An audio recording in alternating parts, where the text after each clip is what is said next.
Good morning and welcome.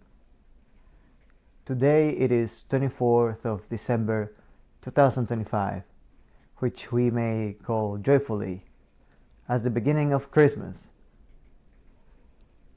With this, I would like to dedicate today's presentation to the legendary Paul Harrell, a man whose wisdom changed my life forever and that of millions of men, which were seeking advice from a man who at times will reflect his ideologies, his experience in such a fatherly and warm tone. For those who are not familiarized with the name, Paul Harrell was a legendary YouTuber who made content in terms of firearms education. Yet his wisdom and care for others, along with the kind and generous nature of all of the content which he shared, extended far beyond all of this video content relating to firearms, as he would also share experiences and stories that were always very entertaining and held great wisdom that one could apply in all terms of life. Paul Harrell introduced to me what I call the Holy Triad, and this is to say consistency through purposeful repetition. We have self-responsibility, and lastly, we have smoothness in progress. Paul Harrell also would have a format on his videos now and then, which was wildly popular, where in the right time he would make a Thanksgiving or Christmas video special. And thus, this Christmas special edition I would like to dedicate on his name. Starting with the first element of the Holy Triad. This is consistency through purposeful repetition. In the way that Paul Harrell he would make his videos and show up for his audience, he always did it in a consistent manner with the same positive mental attitude. It was pretty much impossible to see him in a different mental state than anything else that he would share, even though some of his videos were completely focused on details regarding firearms. He would as well keep his same positive mental attitude for both storytelling and factual telling. Also, from his strict military background, he will share the constant drills that he would propose to himself in the form of exercises, where I learned something very essential that I could apply in life. And this was that he would only train those things that were positive towards the attainment of his biggest desires. In this case, he wanted to get good in a specific technique in the firearm use of specific weaponry. Then he would learn that specific technique and no more than was necessary, because there's hundreds of variations that could consume great lengths of time.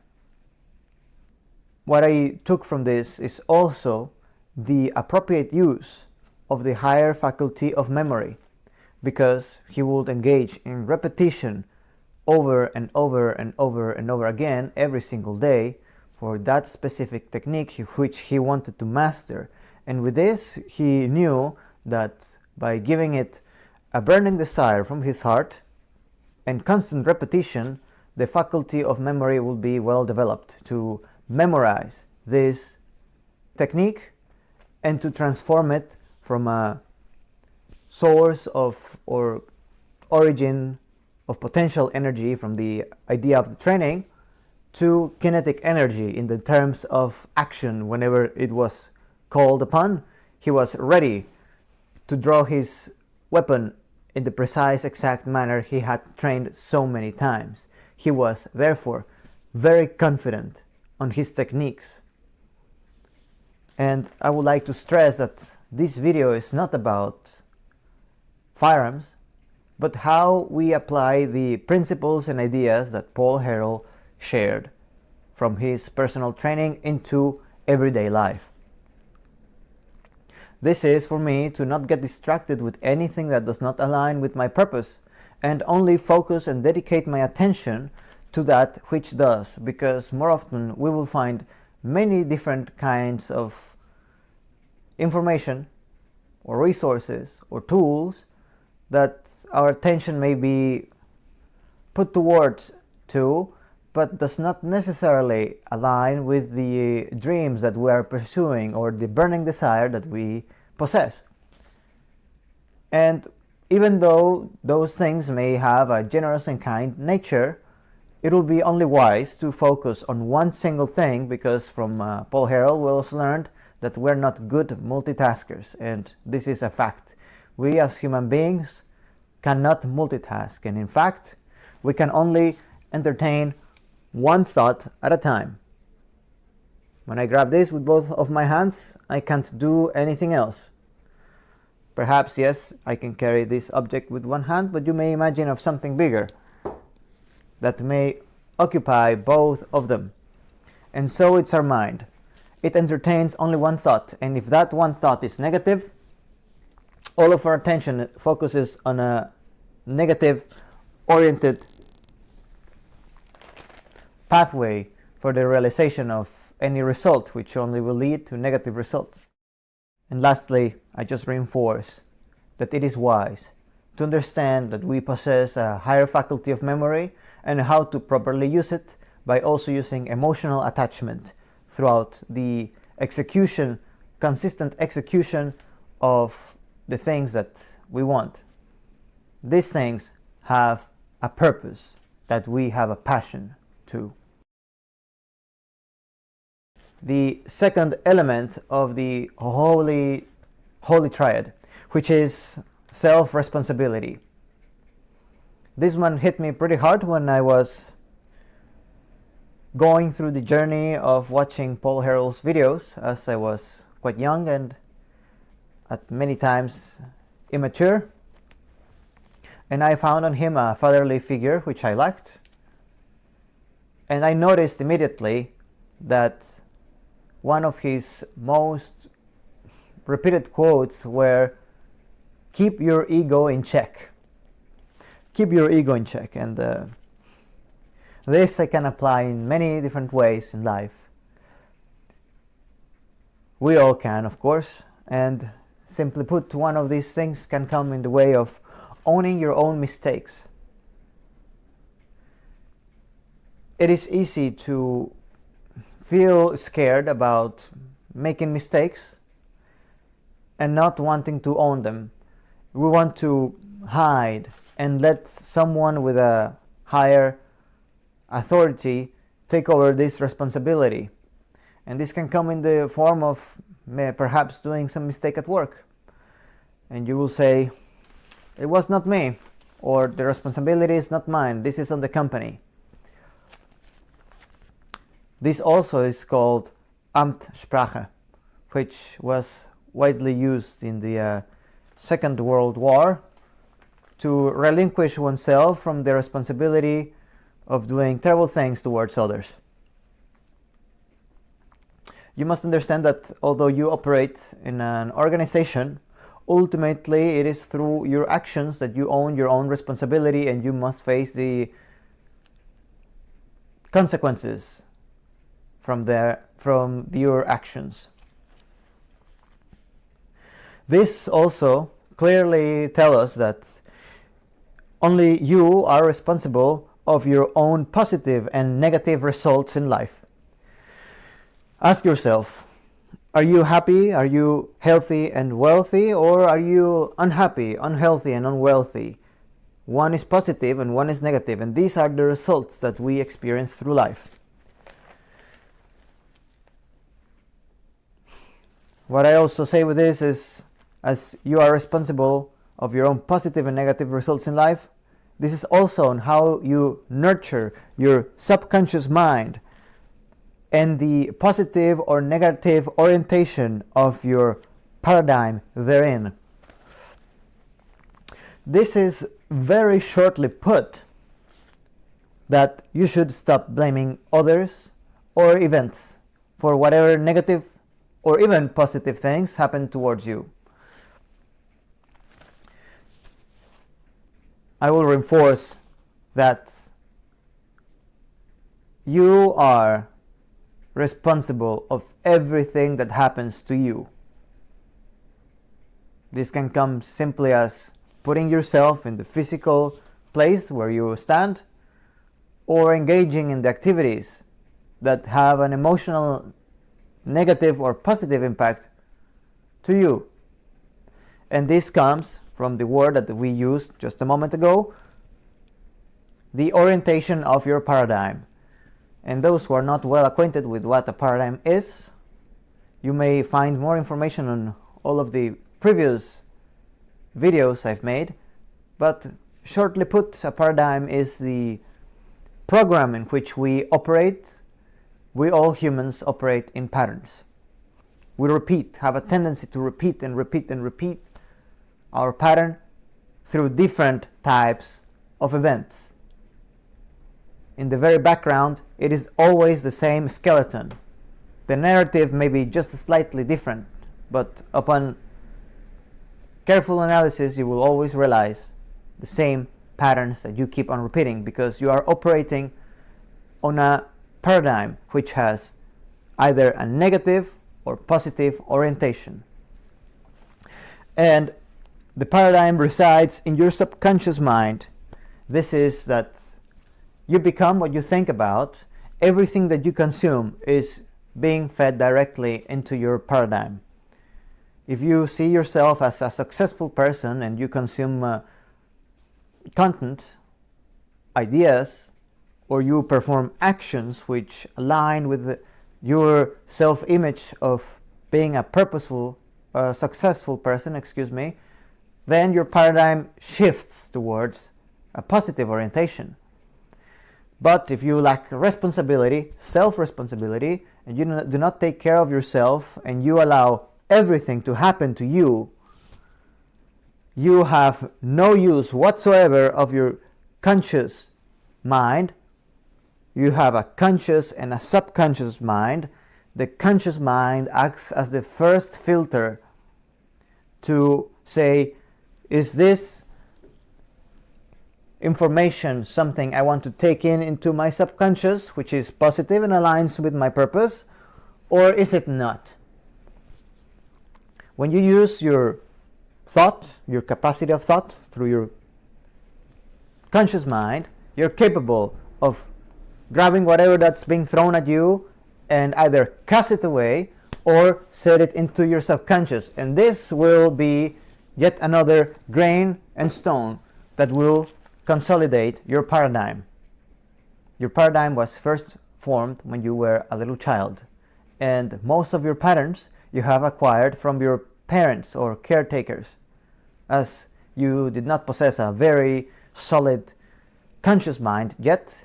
You were all but subconscious. You could not speak, you could not say any, understand language very well.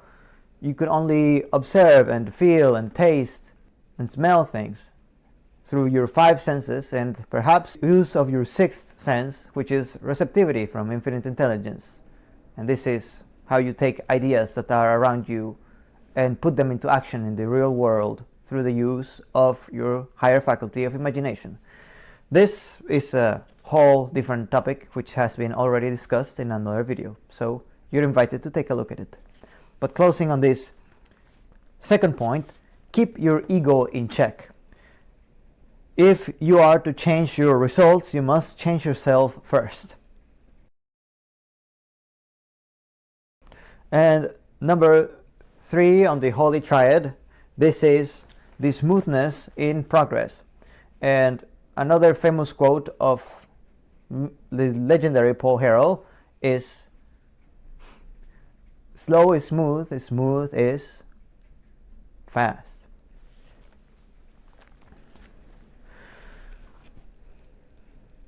He would emphasize through his drills that you should act smoothly through consistent repetition that has a purpose. If it does not have a purpose, you don't feel like practicing it, and your will is everywhere. You must focus your attention to one single thing and dedicate to it and have a purpose for it. You say, I want to have this because this is my desire. But the practice and repetition should be that of a slow and smooth nature. You must be patient with yourself. You are but human, and the way that we learn best is by taking small successes. And I like to use yet another 3 triad, which I call the 3 S's, and this is slow, small successes. Slow, small successes. That is the key for persistence, developing your higher faculty of persistence. Small, slow successes. This is to do tiny little things throughout your day and life that take you slowly yet smoothly towards your goal.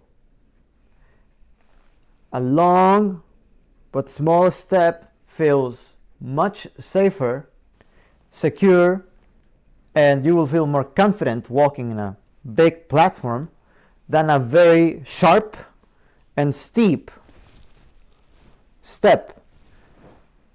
You will feel scared as you start climbing. You will see that if you fall, you're going to fall very hard and you will get injured.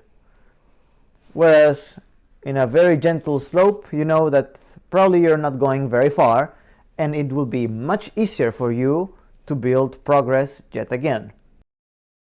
Something that is very important to emphasize in all of this is to practice compassion. Understand that you're human and that sometimes we have setbacks.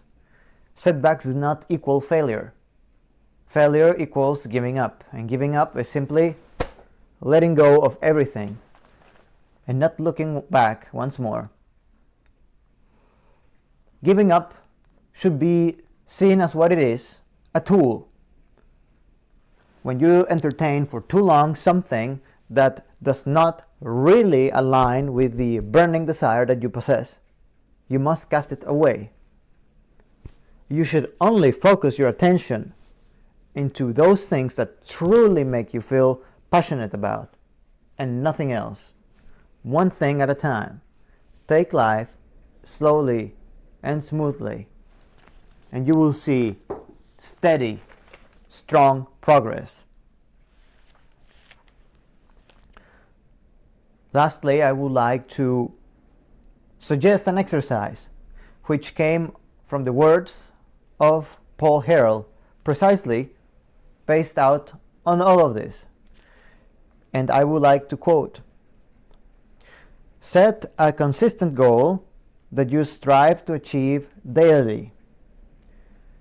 Take care of it as if it was a small plant. Its growth and survival is your own responsibility, and understand that the largest trees that exist, they do not grow overnight, but with time and much patience." I close quote. I believe that this is quite self-explanatory, yet great emphasis must be put that whatever goal that you put to yourself should be something of an easy to perform nature. It can be to go out every day and enjoy your cup of coffee for 10 minutes or so while developing some positive thoughts towards the attainment of your goal on that day, let's say, but execute it consistently. do it anyway. I encourage you to watch the video on persistence, where we talk in detail about this specific quote of do it anyway or produce it anyway, where we practice persistence. Do it when you don't feel like it. Do it when you feel like it. But keep it consistent. Do not stretch it too long. Do not cut it too short. This will help you build rapport with yourself and trust with yourself too, which are great qualities that help in life towards the building of self-leadership, because you can only become trustworthy to others only if you are trustworthy to thyself. Please understand that from all of these Holy Triad, it also talks about that growth does not come from external sources. It comes from fixing yourself within, growing and taking out, and by giving you receive. Become like the sun. The sun gives an infinite amount on his life without demanding anything, or perhaps just little but hydrogen from the universe. But universe possesses infinite amount of it, and the sun takes one simple element and turns it into a life source of creation. I would like to finish today's presentation by wishing you all a wonderful Christmas, great prosperity in life, that you may find that dream that has been lying dormant within you for so long, if you have felt like you were unmotivated or you did not have any guide in life, that you may wake up one day and feel the greatest joy of feeling so motivated as if you were just like a little child once more. There is nothing more beautiful in life but waking up with that great joy of knowing that you are about to do something great, because it is only for your own content, but you know that these ideas can also benefit others, and there is nothing more wonderful than giving and receiving. And such as well, I would like to once more give my gratefulness to the legendary Paul Harrell, from whom I learned so much, and many millions of men did too. He lived from 1966 and died on 2024. Thank you so much, Paul, for everything. And for you, my men and my audience, thank you so much for joining. And have a beautiful time. Be on well.